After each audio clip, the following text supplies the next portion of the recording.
जी, आप सभी पत्रकार बंधुओं को मेरा प्यार भरा राधे राधे।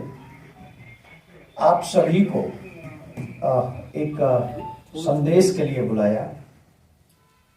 जैसा कि आप सभी जानते हैं कि हमने जब पिछली बार भोपाल में आए थे, जब यहाँ कथा कर रहे थे, उस समय हमने भोपाल में एक अनाउंस किया था कि हम यहाँ पर जो क्रिश्चियन भूमि, जैसे राम मंदिर का निर्माण हो रहा है और अब तो राम मंदिर का निर्माण हो भी चुका है, तो हमने कहा था कि क्रिश्चियन भूमि के लिए भी हम कार्य करेंगे। उसी को ध्यान में रखते हुए हमने 10 तारीख को प्रेस कॉन्फ्रेंस करी थी दिल्ली में, और वहाँ हमने कहा था कि भगवान श्री कृष्ण की जन्मभूमि के लिए श्रीमद् भागवत कथा 18 फरवरी से लेकर 25 फरवरी तक की जाएगी। 25 फरवरी को जिसमें सनातन संत संसद होगी और देश के तमाम संत, धर्माचार्य, प्रचारक, महामंडलेश्वर, जगत गुरु शंकराचार्य भगवान भी पधारेंगे, और वहां इस विषय का मंथन होगा कि कैसे भगवान श्री राम की तरह भगवान श्री श्याम सुंदर का, कृष्ण का, केशव देव जी के मंदिर का निर्माण हो सके। और हमने उस समय ये भी कहा था कि जो भागवत हम लाएंगे वो मथुरा कृष्ण भूमि से लाकर दिल्ली में कथा करेंगे, और उसके लिए हमने मथुरा प्रशासन से अनुमति मांगी थी जन्मभूमि जाने के लिए, क्योंकि मेरा ऐसा मानना है कि कोई भी असंवैधानिक कार्य हमें अपने जीवन में नहीं करना चाहिए। तो मथुरा प्रशासन ने हमें अनुमति नहीं दी है, इसलिए हम कोई भी असंवैधानिक कार्य नहीं करेंगे। हम नहीं जाएंगे, मथुरा नहीं जाएंगे। प्रयास करेंगे कि 25 को जाया जाए भागवत के पूजन के बाद, और दिल्ली में कल से श्रीमद् भागवत कथा होगी। 7 दिन तक भागवत का संकल्प सनातनी लेंगे, और वो संकल्प होगा कृष्ण जन्मभूमि की मुक्ति के लिए, कि भगवान श्री कृष्ण की जन्मभूमि मुक्त हो।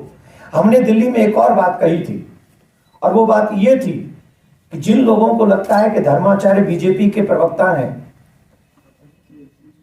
तो आप लोगों को एक बात समझनी चाहिए कि जब हम लोग सनातनी लोग हैं, धर्म को मानने वाले लोग हैं, हमें तुम्हारी तरह वोटों से तो कोई मतलब है नहीं। हम तो वोट देने वाले हैं, हमसे तो एक वोट है, कोई भी ले लो, लेकिन हम वोट उसको देंगे जो हमारी संस्कृति को आगे बढ़ाएगा। हम वोट उसे देंगे जो हमारे धर्म को आगे बढ़ाएगा। भगवान श्री राम का मंदिर बीजेपी ने बनवाया, तो इसलिए इस कथा में हम धन्यवाद ज्ञापन भी करेंगे बीजेपी का, मोदी जी का, जिन्होंने बीजेपी के सरकार रहते हुए, मोदी जी की सरकार रहते हुए सनातनियों को 500 वर्ष के कलंक से उन्होंने मुक्ति दिलाई है। इसके लिए इस पूरी कथा में बीजेपी का अभिवादन भी होगा, धन्यवाद भी होगा।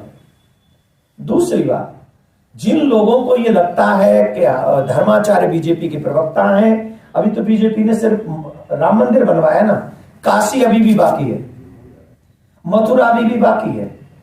हम कांग्रेस को, हम केजरीवाल जी को, अखिलेश जी को, बहन मायावती जी को, राहुल गांधी जी को, और भी जो इस देश में अपने आप को पार्टी कहते हैं और जिनकी पार्टियां हैं, हम उनको उस कथा में इनवाइट करते हैं।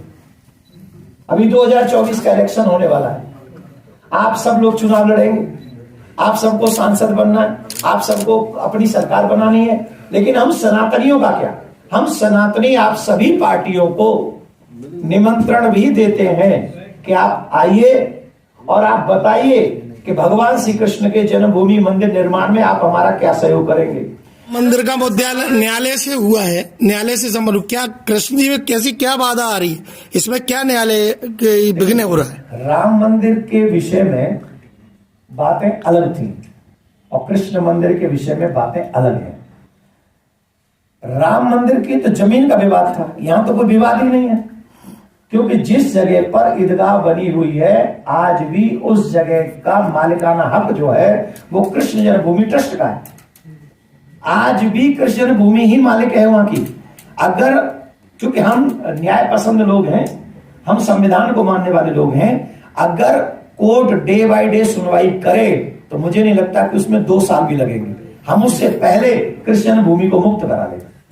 एक बार बाबरी मस्जिद जैसा कांडोर अगर हो जाए, क्या सनातनियों के, सनातन के लिए इसके समर्थन में आप हैं क्या सोचते हैं कि लोग बाग अगर वैसा एक जो किया था बाबरी मस्जिद में? कौन से पेपर्स क्या चैनल? डीएनबी न्यूज से हूँ, डीएनबी और शर्म साधना से हूँ, पेपर से भी अच्छा। और अखबार से। ये मैंने कहा है कि बाबरी जैसा होना चाहिए।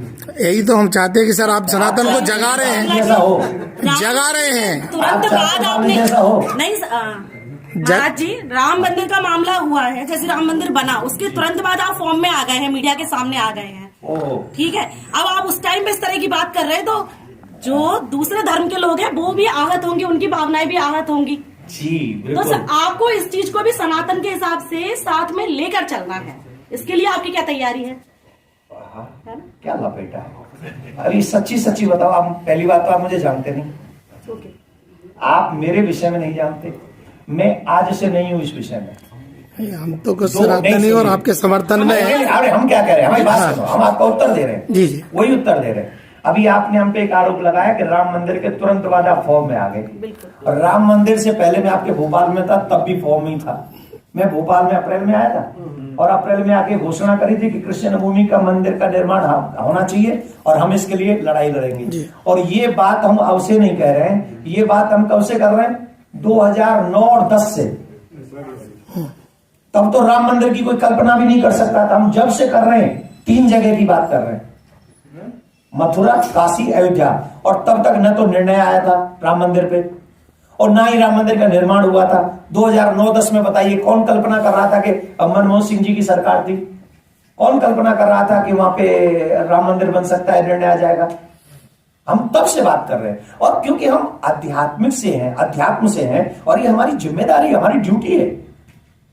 मथुरा, काशी, अयोध्या, ये सनातन की जड़ है।